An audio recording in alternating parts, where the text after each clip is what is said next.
Welcome. My name is Bruce Tamlyn, the former chaplain at Silver Bay, and it's a pleasure to offer this program. This is part of a series that we're doing this whole year, and the series is called Making the Most of This Precious Life. And I'm grateful for Austin Porth, our media digital specialist at Silver Bay, for recording this. Thank you, Austin, for all you do to make this happen. This is we're in the fall, a chilly time in Silver Bay. The leaves are turning. It's absolutely stunningly beautiful. We're not quite at peak yet, but boy, some of the reds and yellows and browns are just absolutely glorious. I hope you're well wherever you are, and thank you for tuning in and being a part of this. Today, what I'd like to focus on is a theory around stages of faith and spiritual development. And we'll get into that in a few minutes. But before we do that, I would like us to just do a centering activity, an opportunity to feel the presence of the divine and to slow us down. The reason I'd like to do this is I think in our regular everyday lives, there's just so much going on, and so much in the news, and so much that can cause sort of anxiety and stress for us. I think the opportunity to have a daily spiritual practice that allows us to center and to ground ourselves into the sacredness of the divine, I think is a good experience. So just for a few minutes, we'll do a centering prayer exercise. And what I would invite you to do is to find a very comfortable chair in your home or apartment or wherever you might be, and just to sit quietly, gently in the chair, and your feet flat on the ground, and the opportunity to just do this exercise of centering prayer. I'll sort of talk you through it as we do it together. But what we want to do is just to take a couple of nice deep breaths at the beginning. And just feel the opportunity to relax into the chair and to feel a sense of calm and contentment. And what we're going to do is we're just going to start at the top of our body and move down through it and just see where we might be holding tension or holding stress. And so what I would invite you to do is just to close your eyes. And as you close your eyes, we're aware of our breath. And first we just start with our head, and if we're holding any tension in our head area, just to let that tension go.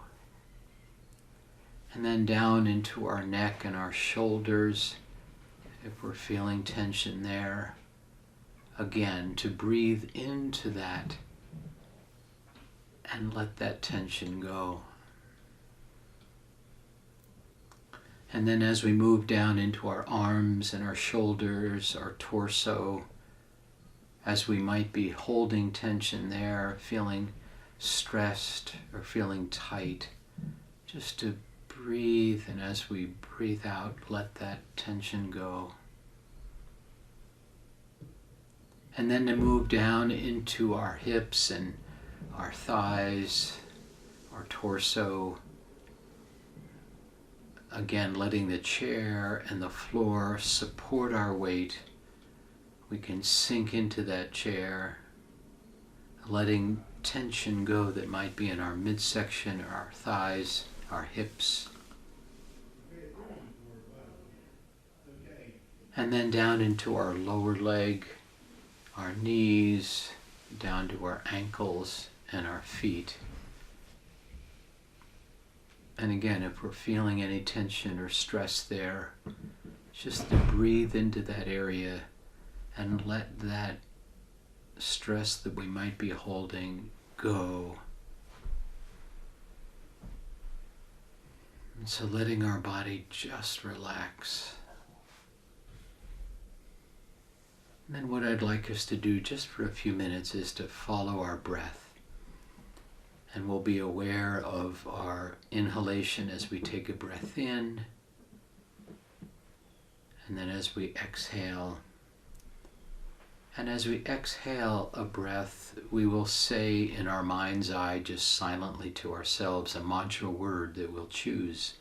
A word like joy or peace or love. A word that for you brings about a sense of calm, brings about a sense of security, of wholeness. And so again, I'll just talk us through this for a few minutes, and then we can do this for a few minutes. So just as you inhale, be aware of inhaling and then exhaling. And as you exhale, you would say silently to yourself the mantra word. And again, inhale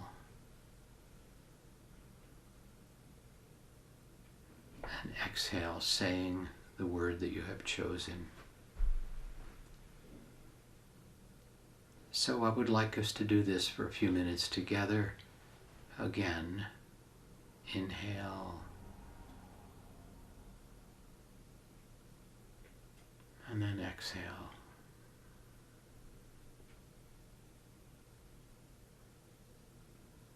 And inhale and exhale.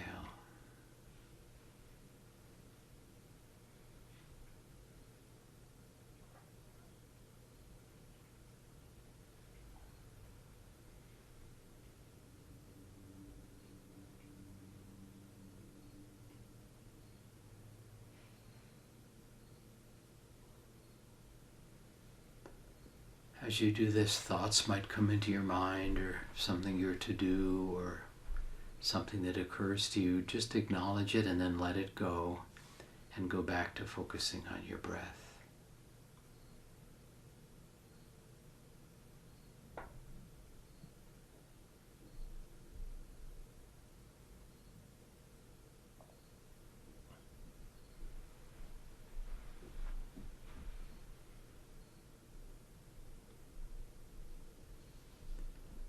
And our goal again is just to relax the body, to focus our mind on our breathing, finding a sense of inner calm and contentment, an inner sense of peace.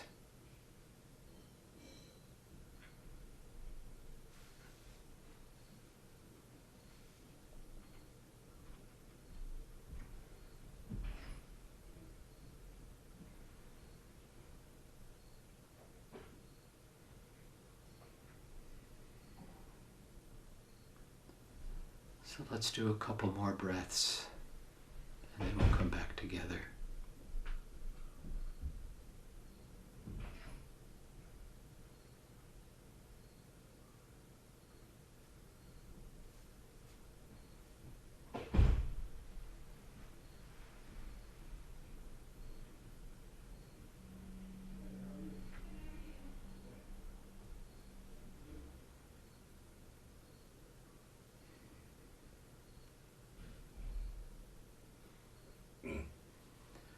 So why don't we come back together, and just a word about this. This is a very gentle sort of spiritual practice that you might want to do on a regular basis, maybe to begin your day or at some point during your day or at the end of the day, where that you can just bring your body to rest and feel an inner sense of calm and an inner sense of peace.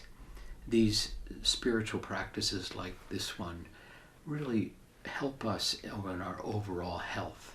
And again, the opportunity that we can do this to support our health, to support our spiritual life, and to support our capacity to really making the most of this abundant life. So thank you for doing this together, and I would encourage you to do it on your own whenever it maybe feels like you'd like to do that.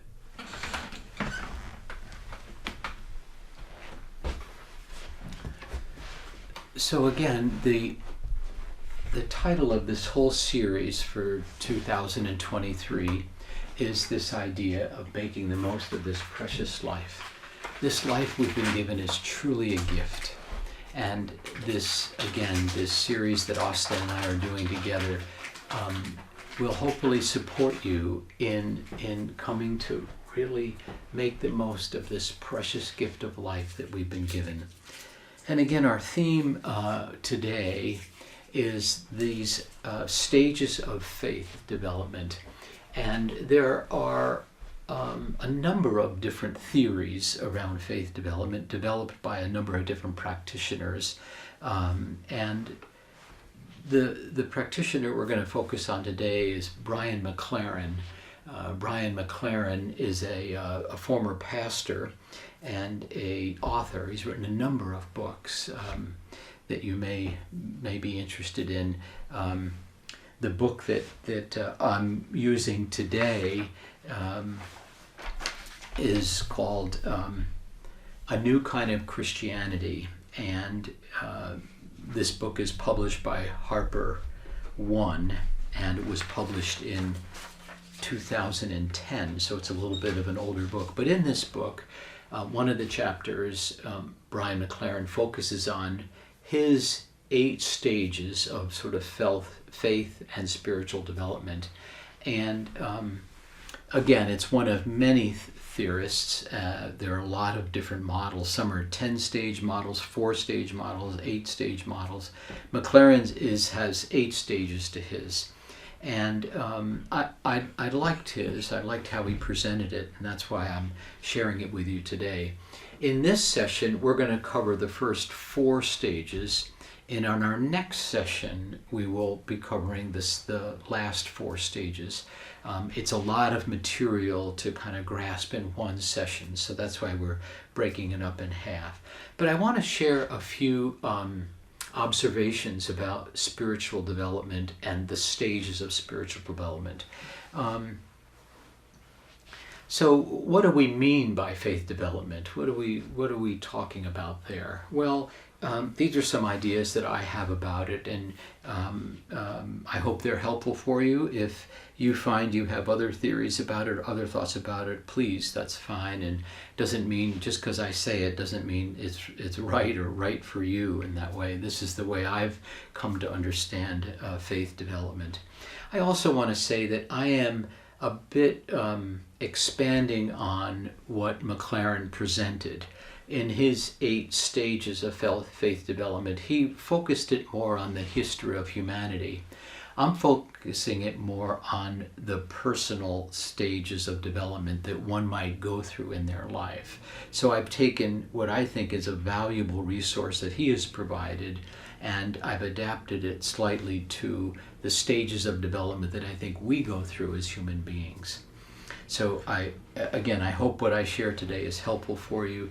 But to think about stages of development, if we think about our human experience, sort of the mind, body, spirit triangle, the mind, body, spirit model that the YMCA uses, I think is appropriate to help us begin in this process. Of course, we have our minds, a beautiful opportunity to think and think through and be aware and learn and grow in our minds. We have these bodies, these gift of a body, the temple, sometimes we call it, and the opportunity for our bodies to be healthy and to support us and to carry us through life in that way. But there's also this third part of us, this sort of spiritual part, this existential part of us, that is an important dimension in our life too. And so that's where this idea of these stages come through in terms of our spiritual development or our inner development, our inner journey. And I want to describe this some for us. What do we mean by this spiritual journey or this inner journey? Well, it has to do with how we make meaning in life, how we begin to make sense of things and how we begin to think about our life. It has to do with understanding ourselves, becoming more aware of who we are, and becoming more aware of our impact on other people. I'm sure we meet people from time to time who are very aware of their impact on other people, and then other times we meet people that are not so aware of their impact on other people. So this idea of becoming more conscious of who we are and other people around us, that's sort of this spiritual development, to become more in a capacity to love ourselves and to accept ourselves and to respect ourselves and to respect and love others that way. To come to a greater sense of inner peace, an inner sense of joy, an inner sense of contentment. That's sort of part of our spiritual life. To become emotionally healthy, aware of our own emotions that way, and not letting our emotions just run away with us, striking out in anger or striking out in frustration or striking out in judgment that way, but an emotionally healthy way of living. That's sort of part of this. Another aspect of this is to live with balance in our life, to have a life that has balance to it, and we're able to give and take and grow and deepen and understand ourselves, and that in a general way this spiritual life has something to do that there's something greater than ourselves. Life just doesn't start and stop with us, but there's something greater that way, and that in that understanding of something greater than ourselves, I would just postulate the idea that maybe one of the reasons that we're here and we have this precious life to live is our ability to serve others, and not just to serve ourselves, but that we get outside of ourselves that way. And I think that can be a part of this whole sort of deepening in our life journey, in our spiritual journey. And we're here to serve the greater good. How do we create a better world? And this is something that's so central to what Silver Bay is about. And I think that's what Silver Bay was founded on in that way. And so people come to Silver Bay, I think, to be strengthened in their ability to then to go serve others back at their communities, at school, at businesses, and church, wherever they're involved in.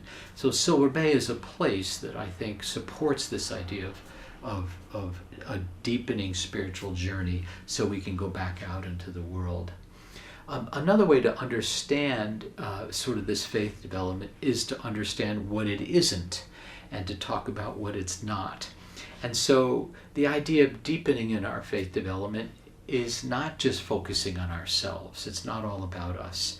It's my needs or my wants or my desires. Sort of that's more of a narcissistic life, that it's when it's all about us. And that's not as healthy in our, I think, in the understanding of faith development and spiritual development. And where we come to not understand and respect and love ourselves that way, where we have trouble relating to others and have trouble getting along with others that way. There's sort of the opposite of sort of a positive faith development is a sort of a self-centeredness or a selfishness, where at times we may be even hurting others or climbing over others or pushing other people down. That's not a healthy way of understanding sort of healthy spiritual development. So I hope you're gaining an understanding of what sort of what we're talking about here when we talk about these stages of spiritual development. And as to remind us why this life is a gift for us. And as long as we're alive on this earth, we've been given the breath of life to be able to live. Hopefully we want to make the most of this gift in that way and to experience the fullness and the joy and the beauty and the wholeness of life. I'm often talking about whole making. I love the term whole making. And the concept of whole making is that we can experience life in a more full way. We're always sort of growing, we're always developing, we're always hopefully working towards a greater sense of wholeness in our life. And then I do believe that this journey of whole making takes work. It doesn't just happen automatically for ourselves. To make the most of our life really takes an effort, and the idea that we are willing to engage in that effort and want to make the most of our life that way. And as we all know, there are many pitfalls in life where we can get derailed, where we can get detours, and we find ourselves in sort of difficult places, and sometimes we miss opportunities to understand this gift of life. And And so many people and situations and organizations want to lure us into an unhealthy life that way, and unhealthy life patterns. And so how do we become aware of these distractions and so many things that might pull us away from living what we might think of as a healthy life? There are so many false promises and dead ends, places that we get into that really rob us of an enjoyable life that way. And so the concept of a healthy faith development, healthy spiritual development, in my thinking, is the opportunity to grow into and through the different stages of our life that leads us to a fullness and wholeness and a joy-filled life. So let me just take a moment to say here, though, that we all at times, me and you, everyone, we stumble and fall. We make some mistakes. We mess it up. We make some poor choices. We get ourselves into some sticky wickets. I have stories to tell about my own life, and you have stories, I'm sure, to tell about your life where we did create something that really didn't serve ourselves well and probably didn't serve others either. Parts that we're not proud of in that way. And I certainly have parts in my life that, boy, if I were to do that over again, I would do that very differently. And maybe you have that same experience from time to time. So the question for us in some ways is, are we at a place where we can recover from those places that didn't go so well? And our ability to acknowledge those things, those mistakes or errors that we made, and admit them, and in doing so, forgiving ourselves and forgiving others around us and being gentle with ourselves that way. So we're no longer carrying around the remorse or the failure or the brokenness or the self-criticism of these places where we just weren't our best selves that way. And so the idea here is that we're able to let go of past hurts and past wounds and live more in the present that way. So we've come to free ourselves from these transgressions and no longer burdened by the past, and we are free and capable of following and living fully in the moment that we have to live right now. So if you are still carrying around things that you haven't forgiven yourself for, let me suggest that you take some time to do that, to really know that you can forgive yourself, and that maybe talking to somebody you trust might be helpful, or talking to a pastor or a priest or a counselor or a coach, somebody who can help you work through these things that you're still carrying on to that are robbing you of living this precious life that we've been given. Because I want to tell you that, speak the truth about this, and I say that word very carefully here. The truth is that you don't have to carry this stuff around anymore, and the idea of letting it go is remarkably freeing. That you are a remarkable human being, and you're capable of wholeness and joy and beauty and the love that you can have for yourself and for others. This is how we were created, this is how we are designed, and this is how I think our life is intended to be lived. So, one other truth here, that it does take work to be living a whole and joyful and a creative life, a life that is filled with love. This kind of life, again, just doesn't happen. It requires work.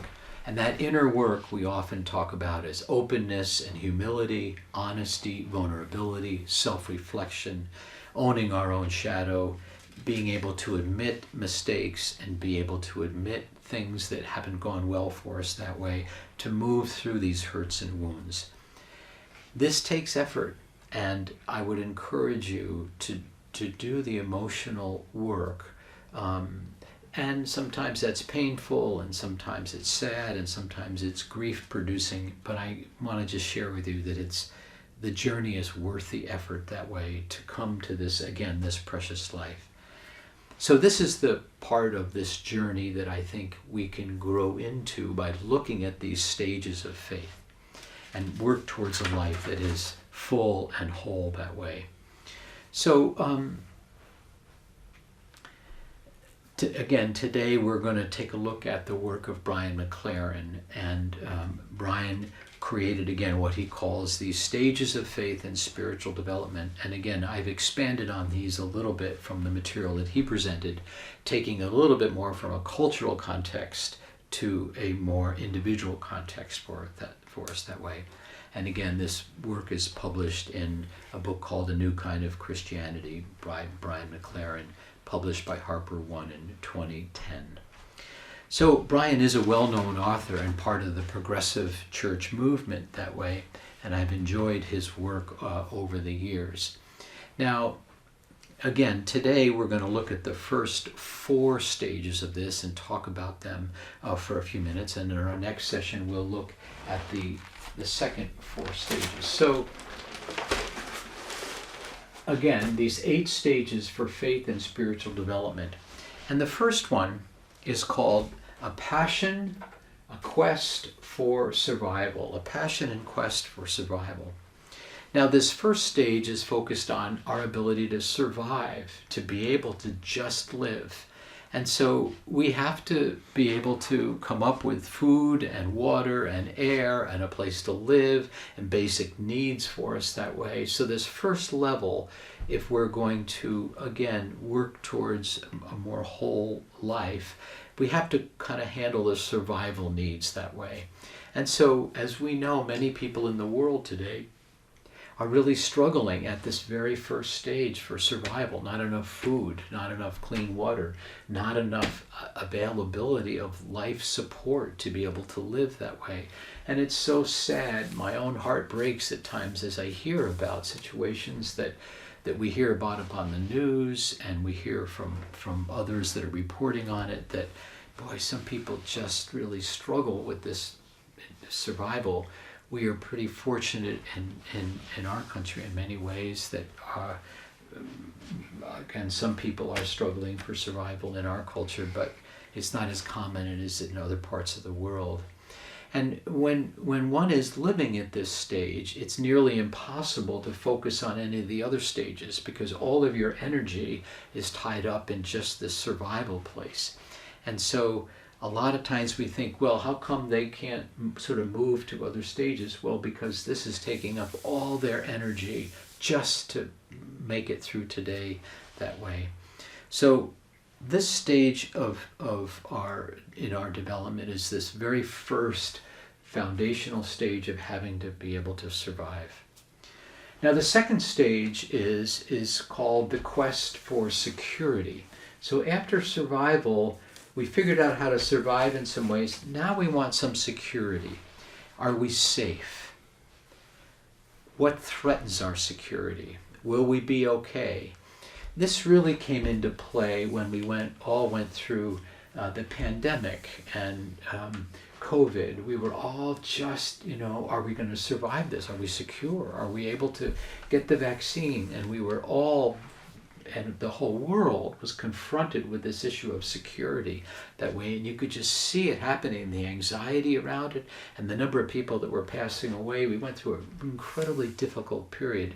But this idea of this quest for security is highlighted by events like a pandemic that way. Will we be okay? And this is a stage when we have a lot of fear at times, and there was a lot of fear around the pandemic. Fear is central to this stage, and many people continue to live in fear today. Fear, we see what's going on in the Middle East right now, we see what's going on in the Ukraine, we see what's going on in different parts of the world. And this fear robs us of the opportunity to be living a whole and full life that way, because we're so worried about security that way. And hopefully people in situations around the world are able to work out things, and politicians can come together to create a sense of security for all human beings. This is what I think God intends for us, for the sacredness of all life. So this second stage, this quest for security, is an important one in this process of deepening in our life journey. The third stage is called the quest for power. Once we've sort of figured out how to survive a bit and we will have some security, hopefully, in our life. We then sort of have a quest for power. What do we mean by power? Some sort of quest for control over our lives. It comes from the desire not to live in fear, but if I have some power that way, and power doesn't just mean sort of might or strength, but power can be some agency over your life. I have some control over my life that way. I kind of know what I'm doing and where I live and what I'm about that way. Power over our life. And so can I control myself and others through this power? We see power being exerted by political leaders in the world today in ways that are so hurtful for people that way. They're making decisions that are just decimating and destroying people's lives in that way. So acquiring power gives us a sense of kind of a competitive advantage. I have power. I can control my life that way. So I don't mean power always as a negative thing. It can be used in a negative way, but power is a way of controlling our destiny that way. I have some agency over my life and that way. And we see this again in our world today, where power is being used for the good in many instances, and power is being used in a poor way to hurt people and destroy so many people's lives.